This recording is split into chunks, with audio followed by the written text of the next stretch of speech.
vocês. Lilica andou assuntando meu menino, querendo saber onde tá a Açucena. Minha Nossa Senhora, então Dona Amália tá certo, gente.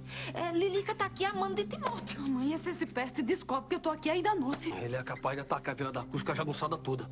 Só pode tirar daqui na base da força. Se a Aurora tá correndo um perigo com Lilica por perto, não tem o que fazer. A gente vai ter que ir embora da Vila da Cruz, Aurora. Embora pra onde? Pro único lugar que você vai estar segura. O acampamento dos cangaceiros.